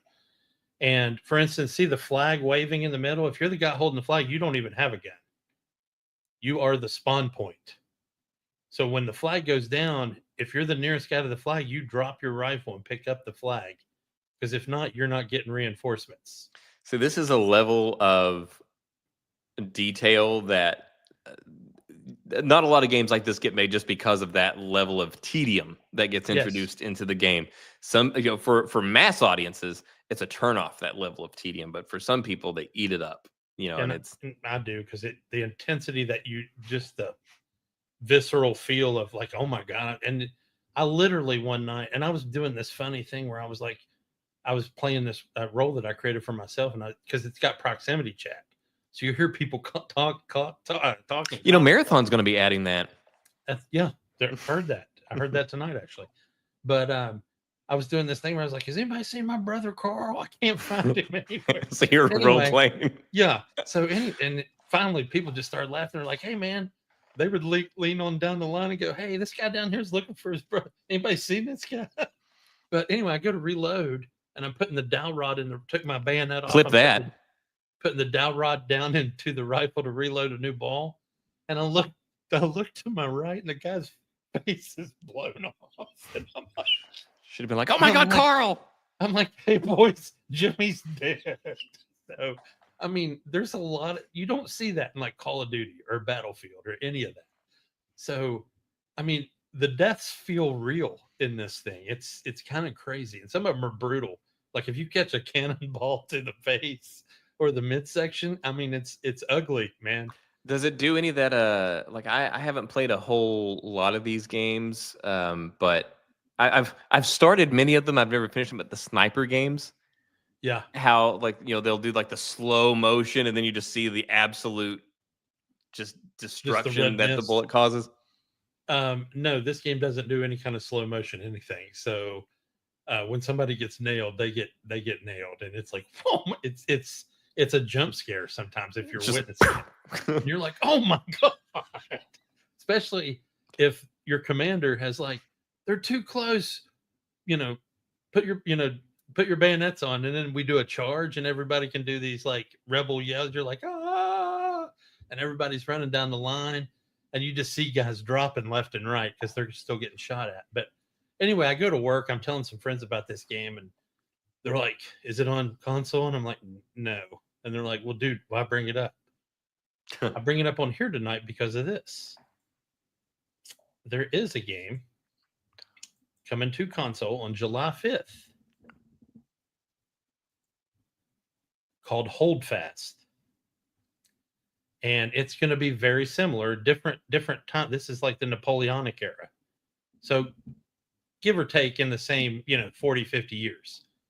But the same principle where you have a commander and you stand on line and you fire your musket and you reload and then do it again. So for all you people out there that have consoles that have been watching people play War of Rights, because there's been a lot of video content on it lately. This game, Hold Fast, Nations at War, is coming out on July 5th.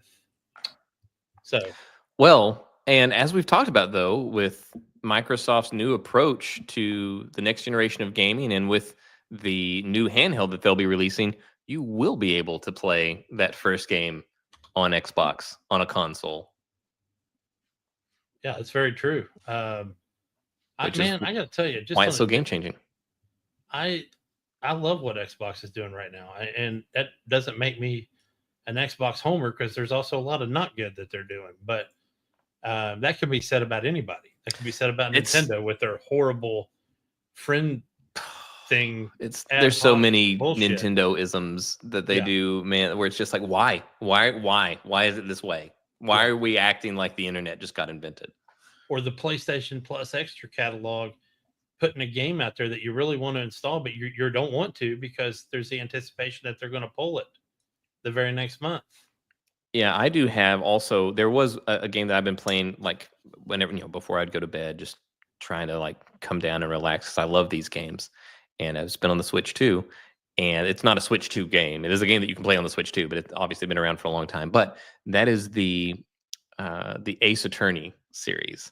I love the Phoenix Wright Yeah. games. Played all those, and I'm playing the Apollo. Um, Trilogy now. I've started that. So I love the Ace Attorney things where it's like you are examining evidence and breaking apart everybody's story. You're listening to everybody and you're finding the holes in their story. I find it's like a puzzle to me, and I love those kinds of puzzles, those thought puzzles. And Yeah. you're trying to be like, wait, something doesn't add up. So I mean, what does my evidence show that would show that this guy's lying or something like that? I've been playing that and I've been enjoying that.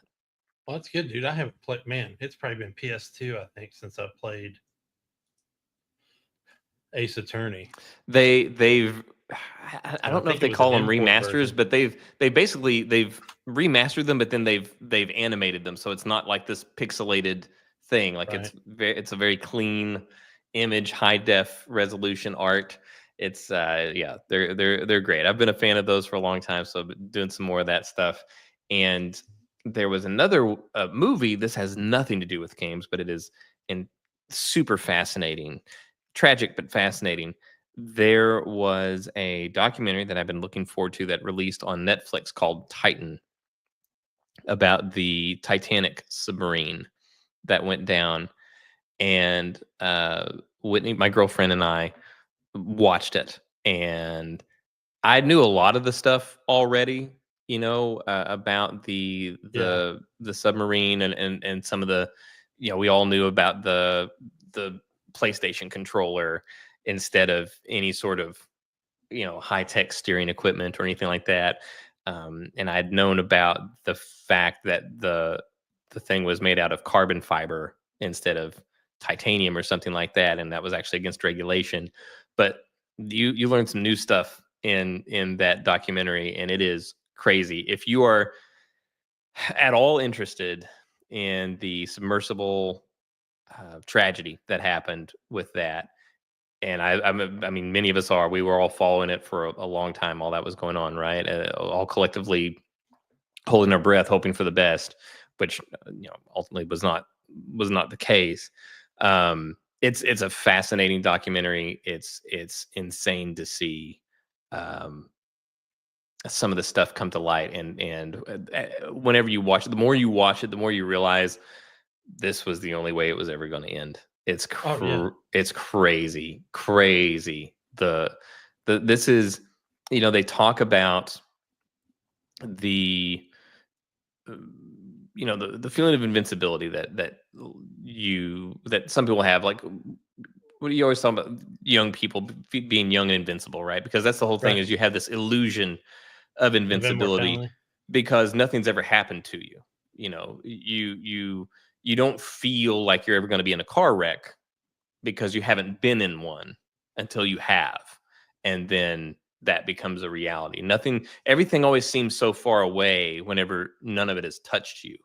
Right. And that's what's happened. I mean, the more you watch, that's what happened with this billionaire guy, is just he's made it this far and just has been able to buy his way through things.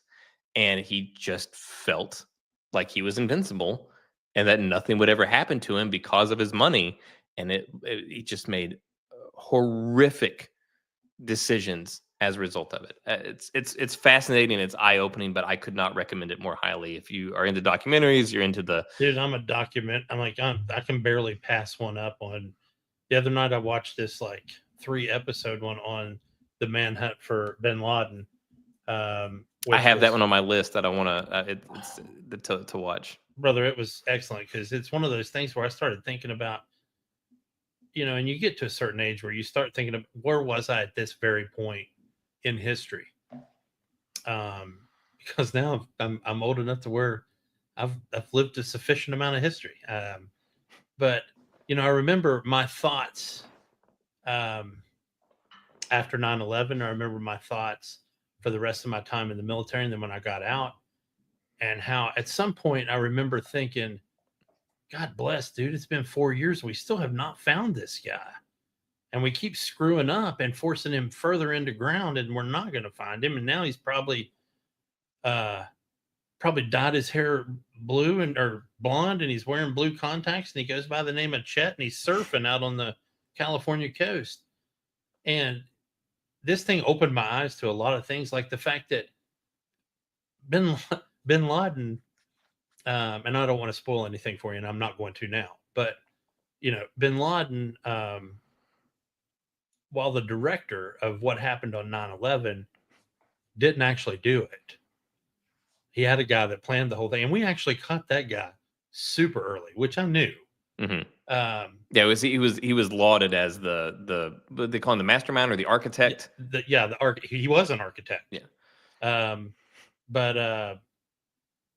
And we had such focused hate because of what the media was telling us that we'd already caught the guy that hurt us the most. And even though it took us 10 years to find the main guy, but knowing that backstory on that and what some of these people that worked at the shit that some of these people, analysts, low-level analysts at the CIA had to go through in the media, and how much people were just ripping on them, and they were working their butts off. And we never knew any of that until this documentary. So another excellent watch, by the way. So if you get a chance to watch it, definitely watch it. Well, I will watch it. It's one that I have. Watch the other one. It's one that I have on my, like I said, it's on my list because it released just recently. Yeah. And I had it on the thing to remind me when it released, And this is, man, so thanks for joining us on Documentary Corner. Times. Yeah, here's another. We got the time. What we got do you the time. have in your handbag? We'll get into this because this is one that I've loved for a long time. This one's been out for a while now. Okay. I mean, we're probably coming up on maybe 10 years that this one's been available. It used to be on Netflix. That was where I saw it back in the day. It's not there anymore. It was not a Netflix original or anything like that. You'd have to find it. God knows how to spell it, but it's called Kumare, and is the name of the documentary. But this will not sound interesting, or it may not sound interesting to some people, but if you are interested or fascinated by psychology, the human condition, the what makes people tick, why we do the things that we do, Kumare is a really great documentary, and it's made by this filmmaker who is Indian. I believe he was first generation American. So his parents were from India, and he grew up around gurus. But he grew up in America as well. So he saw these gurus, but he's also in America, and he had enough exposure to the world to realize that these gurus, so many of them are just full of shit. They're just manipulating people, and they're using people's gullibility or their good nature against them to make money. Like a cult leader almost. Yeah, exactly. Like a cult leader. And so it's been a thing that has bugged him since he was a kid. And so he goes on this project, this journey, where he is going to out this by becoming a guru. So he trains in yoga, and he gets shredded by doing yoga. He gets good at yoga. He grows his hair out. He grows long hair. He grows a beard. He does yoga, and he becomes this yogi guru. And he just starts this little group, and he basically starts this community with people. And his intent is to say all this stuff, know these people, and just talk to these people, and then the whole idea is to then reveal that this is a film. He's been doing this as a project, to show how easily people can be manipulated. But wouldn't they feel betrayed? It's exactly what happens. But also as he's doing this, he realizes how much he has come to care about these people. And wow. So, there are people that come to him with their real problems, and he gives them advice. He wants them to be okay with their family issues, their real problems, and he finds himself unable to come clean to them about what he's done because he's ashamed of it. And basically the whole thing becomes this thing about how do you right this wrong? I've wronged these people. I've lied to these people that are my friends, and he truly cares about these people. And I don't know, it's a fascinating story where it was intended to be this expose on gurus and how people can be easily manipulated, and it became a referendum on himself and what he feels ashamed to have done to these people that he finds that he truly cares about.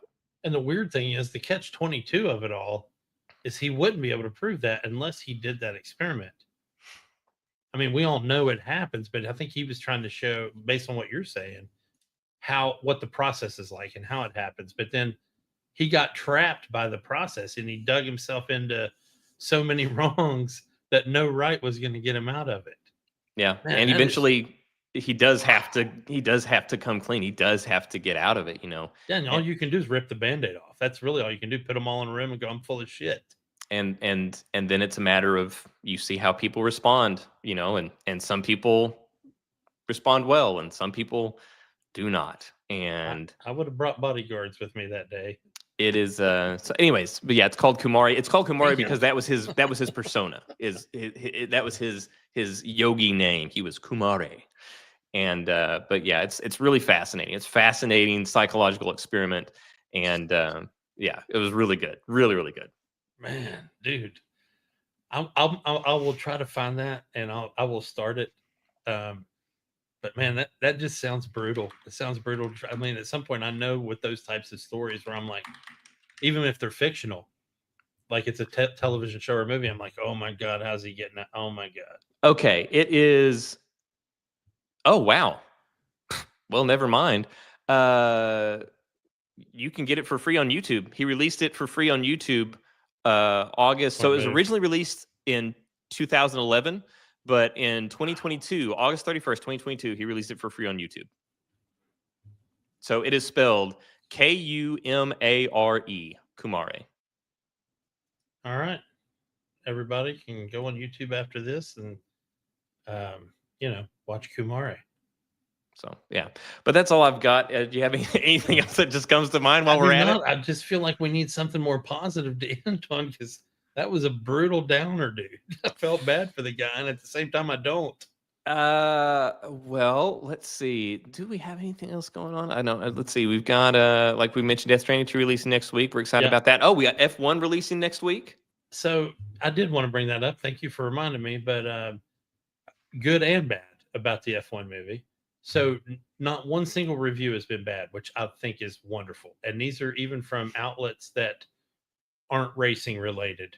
So it's got a really good Rotten Tomato score on the premiere. I know you're going to laugh because I'm not the guy you would think would watch any kind of red carpet event, but I watched the entire red carpet for the Formula One premiere. Where I didn't even know that you could watch red carpet events like online or something like that. Well, it was on YouTube. It was literally like a half an hour before I did the Fuel Pod episode, but they had all the drivers and all the actors, so they were asking. Obviously, the questions they asked drivers versus actors were great, and almost every driver said this movie is going to bring more people to Formula One. Although, this is what they said: true F1 fans, we're just telling you now, there's going to be some things you're going to see in the movie, and you're going to know that isn't what happens, and you just kind of have to roll with it because it's Hollywood. And some of the actual F1 content people, legit ones, are this week trying to pave the ground for that. Where they're like, "Hey, we're speaking to the hardcore fans right now. You're going to see something, and you're going to be like, just go with it." Kind of thing. So I assume it's one of those things where this happens a lot with anytime any movie is made and a hardcore audience sees it, where it's like you think, or some people might feel that they have made some sort of betrayal of that hardcore thing, or they might think that the people that made the movie didn't know what they were doing, that they were unaware of the way that Yes. something actually worked. When in fact, what usually is going on is that if they did a completely accurate representation of whatever the thing is, the mainstream audience wouldn't understand, or it wouldn't seem like that's what would happen to them. So they have to that do one. they have to do like a shorthand to make it make more sense to the mainstream audience. I'm going to give you a classic example for me when I watch military movies. Not even let's say a heist movie, and they go up to a door, and they want to shape charge the doorknob, and they wrap a whole big thing of C4 around the doorknob, and enough to level a city block. And then they get about 3 feet back, and they turn around and they hit the button. It's like, poof. When you blow a doorknob, if you're going to use C4, which is stupid, you could just use a shotgun. But if you're going to blow a doorknob with you can put a piece of C4 as flat and as big around as a dime on the door, and you still need to get down the hallway quite a bit. C4 comes in a 2.5 pound block and a 1.25 pound block. A 2.5 pound block would take down a building. So, that kind of shit drives me crazy. So I think from the F1 movie standpoint that, one of the things they did mention, and this is already out there, so I'm not even going to worry about spoilers, but Brad Pitt's character is coming back in as an older former Formula One driver to help out this rookie. And they bring him straight from a race in Daytona to a Formula One car. In Formula One, you have to have what's called a super license, which means you have to do enough qualifying races to earn enough points to get a super license, which there will be no way for him to have had. So that's just one of them. And to me, that's not a big deal. It's like it's a procedural detail. Yeah, it's a legal, procedural and legal detail with Formula One that the average moviegoer doesn't need to worry about that shit anyway. And if they threw it in there, it would be 20 minutes of footage that would not contribute to the story. Yeah, it'd be Javier Bardem going, "Okay, man, we got to get you your super license. So we need you to race this minor race at Abu Dhabi next week so that you can qualify for a qualifier at Monza so that you can qualify for the qualifier at another place." It would be 20 minutes of that people would come back and like, yeah, I feel like the movie was about 20 minutes long, kind of like dragged there in the beginning. But once it got going, then they go. So really excited about it. But, in the ever present, and if you folks are not familiar with this, in this country, there's a war being fought that not a lot of people know about. And it's the popcorn bucket war. Because we've had these crazy popcorn buckets. For Gladiator, I got the one that looks like Maximus's helmet from the first movie. But F1 is doing one of a driver's helmet. And it's a decent size, probably 2/3 scale driver helmet. These things are $34.95 at Cinemark. And it comes with a large popcorn and a large drink. Of which that popcorn is never touching that bucket. So I'll need another bucket. Never touching that helmet. Now you're muted. Man, I made it almost 2 hours without making the mistake. So yeah, I'm with you on that. Like if I have not bought any of these, there have been some that I was like close. Yeah. Deadpool had one that was the taxi that I almost bought, but then I couldn't find it. Oh, I didn't even know that was a thing. Yeah. Oh, yeah. Deadpool 2. They had several. They had Headpool, they had the taxi, and then they had another one. But then I don't know if it's official, but there was one that was for the Superman movie where it was like he was punching like a building or something like that. So it was like a little Superman punching a building and it was like caving in. Looked pretty cool. I don't know. But if I did ever invest in one of these popcorn buckets, yeah, I would never put popcorn in it ever because you can't clean it and you don't just don't put it. This is one of the more atrocious ones I've seen. Yeah, this is the Fantastic Four Galactus popcorn bucket. Yeah, I don't like this. Granted, it's a popcorn bucket. The plastic is going to be cheap. I can tell from looking at this what that plastic feels like. We all know what that bucket feels like just by looking at this. Yeah, it's going to be county fair plastic. That light up sword, like chrome handle plastic. It's going to feel like that. Yeah, I feel like it's wow. I can't find a picture of the F1 one that I can use. Um, oh wait, let's see if I can do it on this. I mean, the gold standard is now it's the Dune bucket. I mean, there's just until somebody finds another one that is equally, you know, lovable. It's just gonna that's gonna be the gold standard. There was something oddly creepy about um, the Doom bucket though, and I just don't even want to say it out loud. Well, But that's why I said to be dethroned. It will have to be one that will be equally lovable. I was trying to be very yeah. diligent in my wording there. But this is the best shot I could get that I can actually use. Okay. Yeah. So one, like you said, and we'll read. I would absolutely not put popcorn in it because you'd never get all that grease off, especially there in the clear part for the thing. Also, point number 2, this was clearly never intended to hold popcorn. Right. It's the way they have it. So they've got this little hole at the top, and then it gets bigger from there. So you would have to like as the popcorn got lower, you would have to reach your hand in and like curl it around to like get at little pits of popcorn. The whole thing with the popcorn bucket to make it work is that it needs to be up so that you're never like having to dig in there. So yeah, this is clearly never intended to hold popcorn. And granted, it never will for I would say 98% of the people that ever purchase it. But it was clearly never intended to hold popcorn. Come on, guys. This is the special. This is the one everybody can get. And I think it's a little cheaper, but this one is the one that has Brad Pitt's autograph helmet on it with his number 7 spade. Because apparently there's a thing in the movie before every race, he takes a playing card out of the deck and puts it in his driver's suit for luck. But this is the $35 helmet right here. I do love that even in the picture, we can see they have the popcorn bucket, and that popcorn bucket comes with 2 buckets of popcorn that are not touching that popcorn bucket. They're like, right. Here's your popcorn bucket, and then 2 separate orders of popcorn buckets. So that you don't have to use your popcorn bucket to hold your popcorn. What I thought was cool too is this is a half scale helmet. So that's pretty cool. So, well, never mind. But anyway, that's really all I had tonight for sure. The F1 movie coming out. I'm looking forward to it. I was out of stuff like 40 minutes ago. We've just been spitballing. It's been good, but yeah, I just wanted to say thank you guys. Yeah, I am almost fully recovered. Thank you for the well wishes. I wish that I would have had more time to put some stuff together for the show, but it was a fun show regardless. We'll see what I can do to make some episodes out of this. Throw some of these things together, do a few bleeps here and there.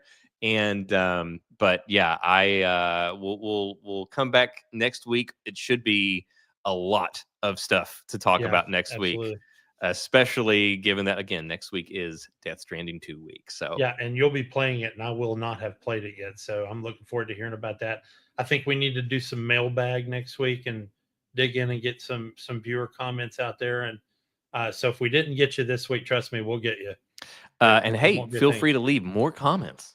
Yes, absolutely. Always come back and comment. Follow us on TikTok. You can comment there. Follow us on Twitter, and you can talk to us there. And but obviously the easiest thing is going to be throw them here on the videos that you're watching. We love it. So yeah, again, we are at, let me do a quick check, see if anything's changed over the course of this show and see where we're at. We are at still 78 subscribers. So there are 22 chances, actually, I guess 21 chances at a 2-digit number so that you can say that you knew us before we were cool. Nice. So thank you guys. Appreciate it. And we will see you next week. Next week.